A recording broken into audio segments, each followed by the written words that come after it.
Chhatrapati Shivaji Maharaj, Mahatma Jyotiba Phule, Bharat Ratna doctor Babasaheb Ambedkar आणि राजश्री शाहू महाराजांची घ्या तुम्ही आण। या सर्व महामानवांची घ्या तुम्ही आण आणि निवडून द्या संजय मंडलिक आणि धैर्यशील मानेंचं धनुष्यबाण।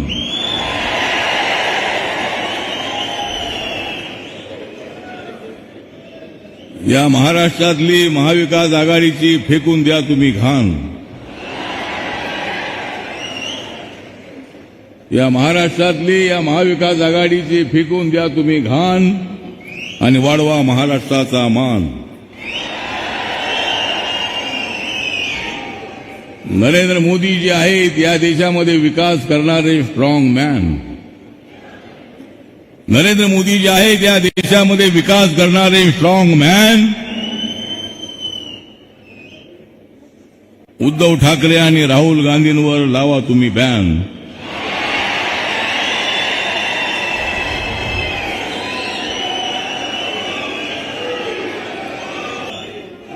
प्रधानमंत्र्यांची जी आहे गादी त्याच्यावर 4 जून नंतर बसणार आहेत नरेंद्र मोदी।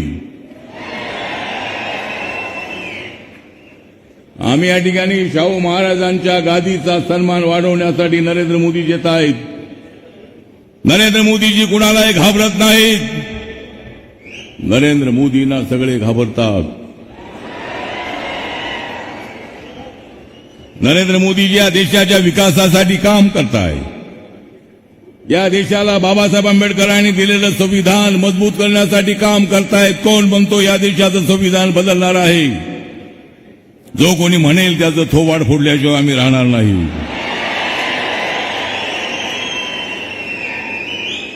संविधान बदलण्याची भाषा करून समाजामध्ये फूट पाडताय। याद राखा, अशा पद्धतीचं तुम्ही वागणं तुम्ही करत असाल तर बाबासाहेब आंबेडकरांना मानणारा समाज नरेंद्र मोदींनी केलेल्या कामांकडे त्यांचं लक्ष आहे। त्यांच्यामध्ये किती गैरसमज करण्याचा प्रयत्न तुम्ही केलात तरी माझा समाज, माझा बौद्ध समाज, माझा दलित समाज, माझा आंबेडकरी समाज हा नरेंद्र मोदींच्या पाठीमागे ताकदीने उभा आहे सगळ्या देशामध्ये। कशासाठी समाजामध्ये फूट पाडताय? अरे कित्येक वर्ष तुम्ही केली या देशाची लूट, कित्येक वर्ष भ्रष्टाचार करून या देशाची केली तुम्ही लूट आणि आज तुम्ही समाजामध्ये पाडताय फूट। अशा पद्धतीची अत्यंत चुकीची रणनीती या लोकांची आहे आणि म्हणून या ठिकाणी मी रिपब्लिकन पक्षाचा अध्यक्ष म्हणून मी नरेंद्र मोदींच्या सरकारमध्ये सामाजिक न्याय खात्याचा राज्यमंत्री म्हणून या कोल्हापूर नगरीमध्ये मी आलेलो आहे राजश्री शाहू महाराजांचा सन्मान करण्यासाठी। बाबासाहेब आंबेडकर आणि राजश्री शाहूंचे फार जवळचे संबंध होते, परंतु काँग्रेस पक्ष आणि महाविकास आघाडीने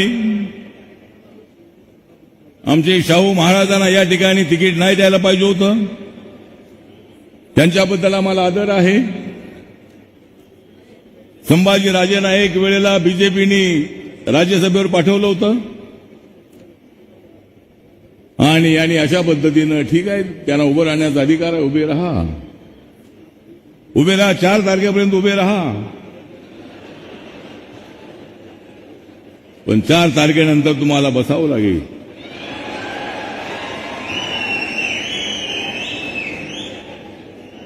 या ठिकाणी हे कोल्हापूर नगरी अत्यंत परिवर्तनाची नगरी आहे। राजश्री शाहू महाराजांनी सर्व समाजाला आरक्षण दिलं होतं। मेरा मुस्लिम समाजाला सुद्धा माझं नम्र निवेदन आहे की मंडल कमिशनमध्ये 80% मुस्लिम समाजाला आरक्षण मिळतंय।